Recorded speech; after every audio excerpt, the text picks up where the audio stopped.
Hoje nós estamos recebendo em nossos estúdios o Dr. Aires Furquim Cabral.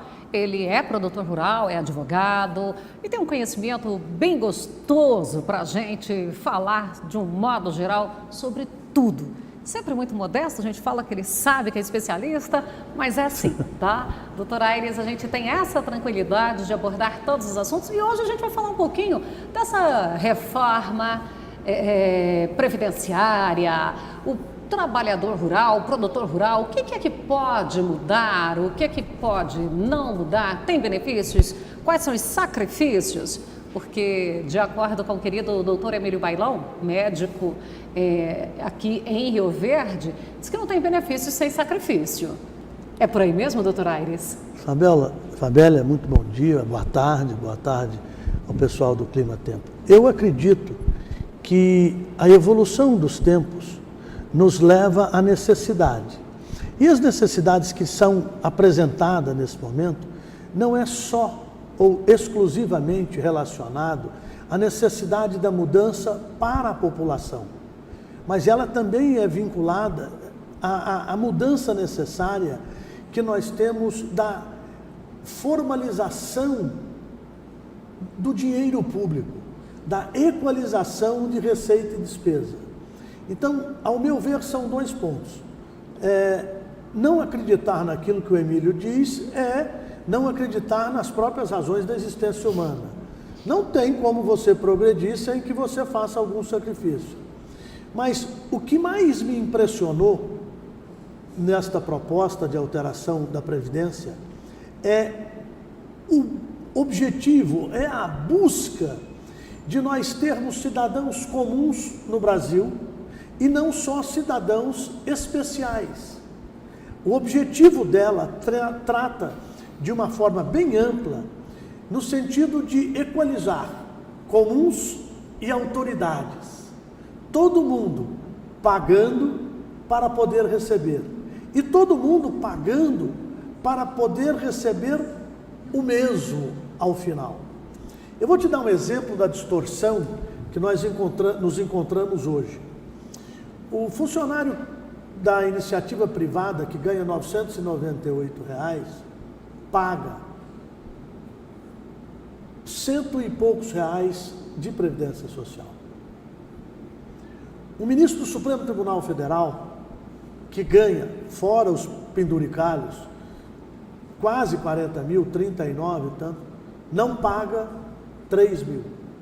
Se nós fizermos uma conta, nós vamos ver o quão paga muito o comum e o quão pouco paga o especial.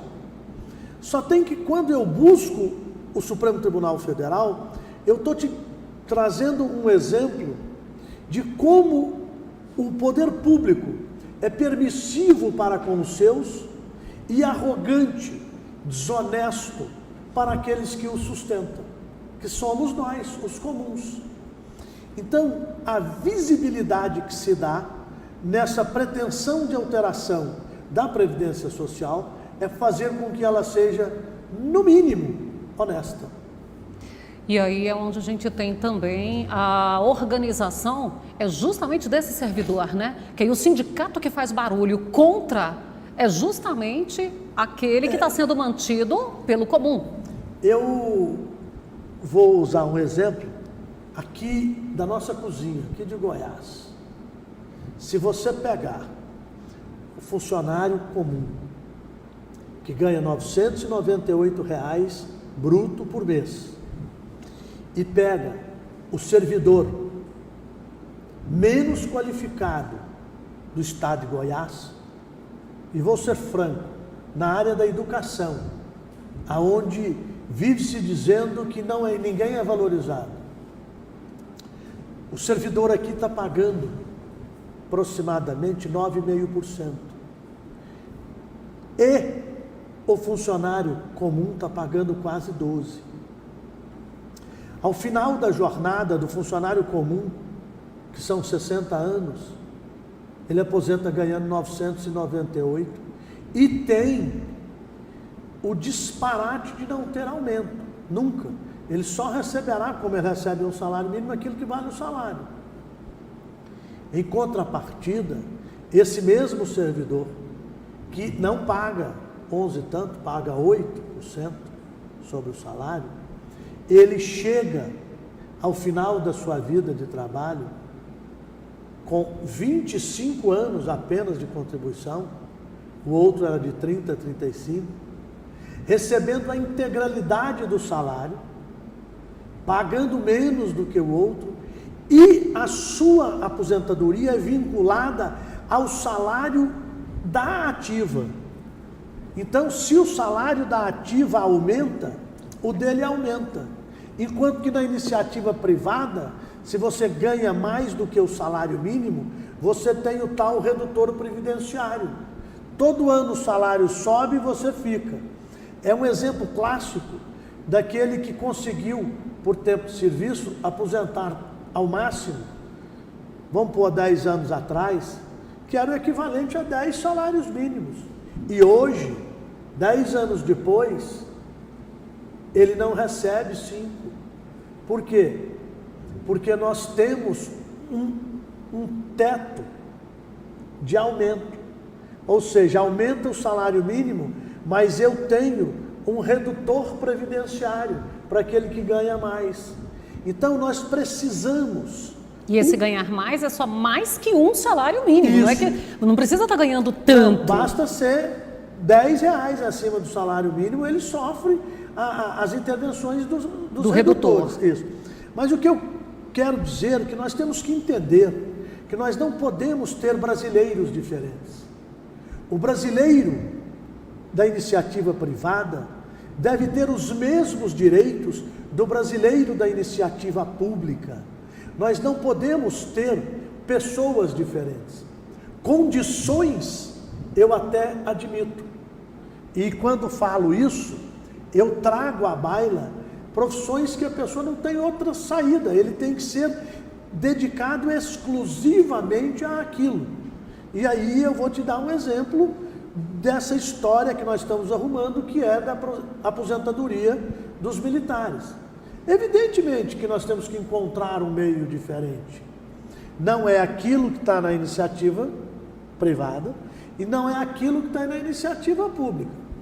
Bom, feito isso, eu pergunto a você, telespectador da Fabélia, você já viu alguém que ganha pouco reclamar das medidas de alteração da Previdência? Não tem. Por que não tem? Os sindicatos têm força, as classes têm forças. Por quê? Porque ganham bem, são os melhores aquinhoados. Você vê, por exemplo, os representantes da magistratura, dos procuradores, em especial dos funcionários do Legislativo, todos eles estão contra. Por quê? Porque são eles os beneficiários de privilégio. Vai ser difícil passar? Vai. Mas vai passar? Vai. Por quê? Porque a sociedade está se manifestando pela necessidade de trazermos o Brasil para ser um país dos comuns e não dos privilegiados. Essa eu acho que é uma colocação bem importante. E nesses funcionários comuns, nós podemos aí puxar o trabalhador rural, né? Sim, ele está aquinhoado, ele vai diminuir muito pouco, mas vai diminuir o tanto que ele paga. Hoje ele paga 8%, vai cair para 7,5%.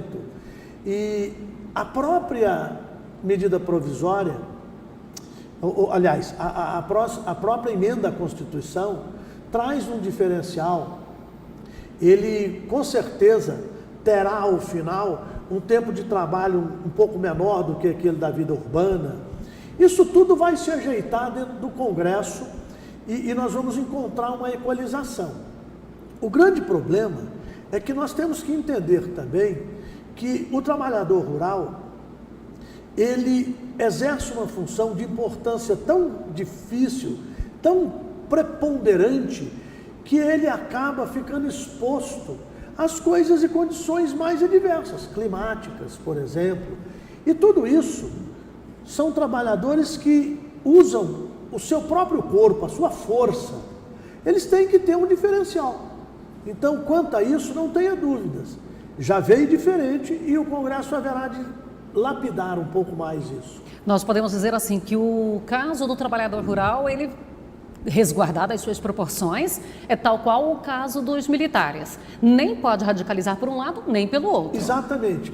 E nós temos que imaginar o seguinte, que quando você desenvolve uma categoria, você tem como desenvolver raciocínios em que ele não é beneficiado, que ele é contemplado com uma situação diferenciada, pagando e tendo que trabalhar.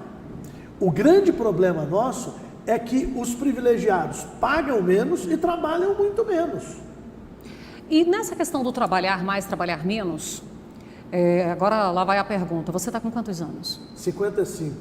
Você acha que precisa se aposentar? Fabiana, eu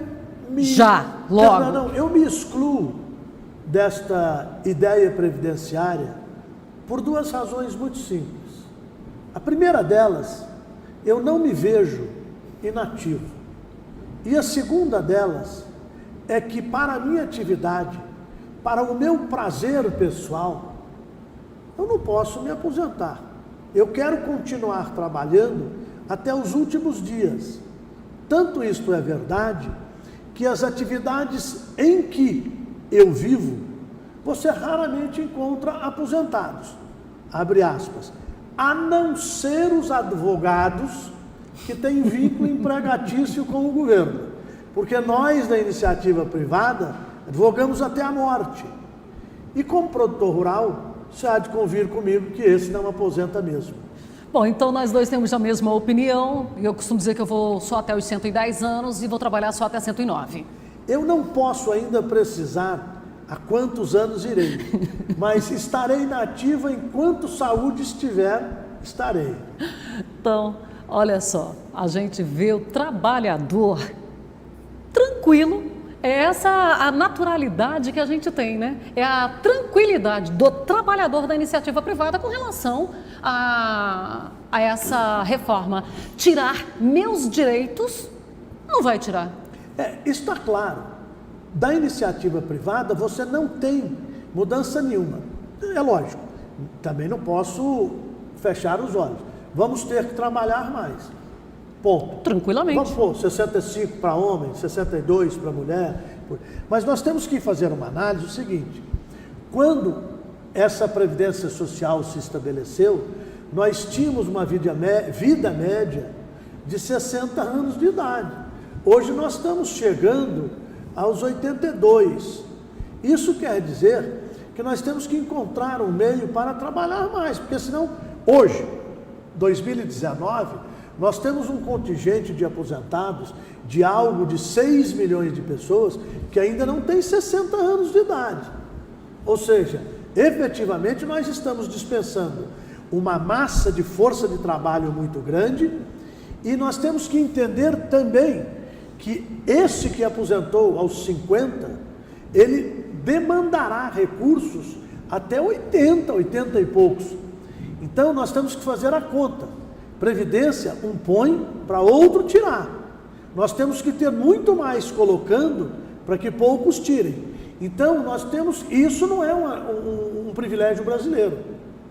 O mundo inteiro está tendo que mudar. Por quê? Pagava-se muito e desde cedo. Hoje tem que se pagar, não é muito, é pagar bem desde a idade necessária. Então, essa alteração da longevidade do ser humano, ela é impactante nas contas da Previdência. Então, eu não posso admitir que alguém que tem média de vida de 80 anos possa aposentar com 50. Aí você vai encontrar aquele sindicalista animado, radical, vai dizer, olha, mas o doutor Aires está informando 82, esquecendo que no Maranhão é 60. Tá. Vamos encontrar a tipologia do brasileiro, a tipologia média. Eu não quero privilegiar o pessoal do Sul, que é onde nós temos maior longevidade, e desprestigiar o pessoal do Nordeste, em especial do Maranhão, do Piauí e do Ceará, onde a longevidade é menor. Não, nós temos que encontrar. Ou seja, fizemos um esboço e agora lá no Congresso nós vamos discutir o quê? É alinhavar os detalhes. Mas uma coisa é claro, sem medida de reformulação previdenciária, o Brasil para, o Brasil morre. E para a gente encerrar aqui com o Dr. Aires, vamos falar mais um pouquinho ainda, a gente falando de aposentadoria, reforma previdenciária, falando dessa questão toda de defender ou não, de idade, a tendência para o mundo moderno na aposentadoria, há uma tendência de modificação? Sim, ela está clara, inclusive já ela aparece nessa proposta de modificação, é mudarmos o estilo. Hoje nós temos vários pagando na ativa para que aquele que se aposente continue. Mas essa teoria já se exauriu pelo tamanho e pela idade da população mundial. O caminho, e esse é irreversível, Fabélia, é que a Previdência seja baseada na poupança. Ou seja, você mesmo pagará por aquilo que pretende receber de aposentadoria. Esse é o caminho, poupar para receber. É mais ou menos o que hoje já está implementado na Previdência privada. Eu ia te questionar justamente isso, se a gente pode fazer essa analogia, se a gente pode comparar a esses planos de previdência privada que aparecem oferecendo. Olha, a mim resta uma única dúvida ainda. Qual é o tamanho da confiabilidade do gestor do plano? Eu vou te dar um exemplo prático. No Brasil, a previdência privada tem algo em torno de 85 anos e começou com o Mongeral, que é um grupo financeiro que cuida e trabalha com previdência privada. Ainda existe. A Ordem dos Advogados do Brasil, na sua previdência privada, é ligada ao Mongeral. Nós temos o Banco do Brasil, a Caixa Econômica Federal, o Bradesco, enfim, N instituições que trabalham com isso. Agora, tem instituições que acontecem no mundo desde 10, 15 anos atrás. Então, essa é a grande dificuldade, é escolher o gestor da minha previdência privada. E isso é importante. Eu quero agradecer mais uma vez a sua participação conosco. Muito obrigada. Sou eu que agradeço. E para você que nos acompanha, você pode também deixar perguntas, sugerir e fazer alguns questionamentos através das nossas redes sociais. Daqui a pouquinho essa entrevista estará disponível tanto no nosso site, que é o sucessonocampo.com.br, nosso canal no YouTube, Fabélia Oliveira, lá nós temos mais de 40 mil inscritos, você pode se inscrever também e acompanhar, Instagram, no Twitter, no Facebook, lá você vai encontrar tanto o Sucesso no Campo quanto a mim, Fabélia Oliveira, onde você encontra o nosso material.